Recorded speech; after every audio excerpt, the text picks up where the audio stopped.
Hello everyone, good morning all. ఈరోజు నేను బ్రేక్ఫాస్ట్కి ఉప్మా చేసుకుంటున్నానండి. అది ఎలా చేసుకుంటున్నానో మీకైతే చూపించబోతున్నాను. ముందుగా వాటికి కావాల్సిన పదార్థాలు ఏంటో మీకైతే చూపిస్తున్నాను. ముందుగా జీడిపప్పు, ఆనియన్స్, పచ్చిమిర్చి, కరివేపాకు, ఎండుమిర్చి, పల్లీలు, అలాగే ఉప్మా రవ్వ తీసుకున్నానండి. ఇప్పుడు కుకింగ్ ప్రాసెస్ అయితే ఎలా చేస్తానో మీకైతే చూపిస్తున్నానండి, చూసేయండి. ముందుగా ఒక ప్యాన్ పెట్టుకున్నాను, స్టవ్ వెలిగించేసేసుకొని ఇప్పుడు అందులోకి ఆయిల్ వేసుకుంటున్నానండి. 2 స్పూన్స్ ఆయిల్ వేసుకున్నాను.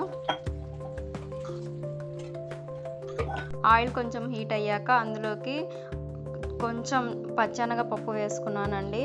అలాగే కొంచెం ఆవాలు, జీలకర్ర అవి వేసుకొని మొత్తం ఒకసారి ఫ్రై చేసేసుకుంటున్నాను లైట్గా.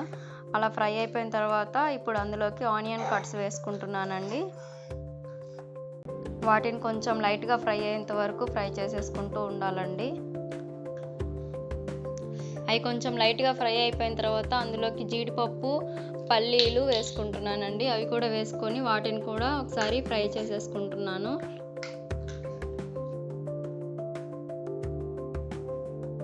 చూడండి, ఇలా లైట్గా ఫ్రై అయిపోయిన తర్వాత అందులోకి కరివేపాకు, ఎండుమిర్చి, పచ్చిమిర్చి వేసుకొని వాటిని కూడా బాగా ఫ్రై అయ్యేంత వరకు ఇలా కలుపుకుంటూ ఫ్రై చేసుకుంటున్నానండి.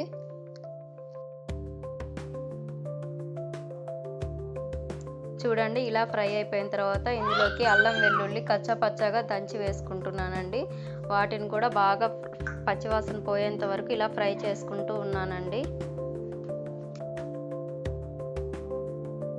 చూడండి, ఇలా ఫ్రై అయిపోయిన తర్వాత ఇందులోకి తగినన్ని వాటర్ పోసుకుంటున్నానండి.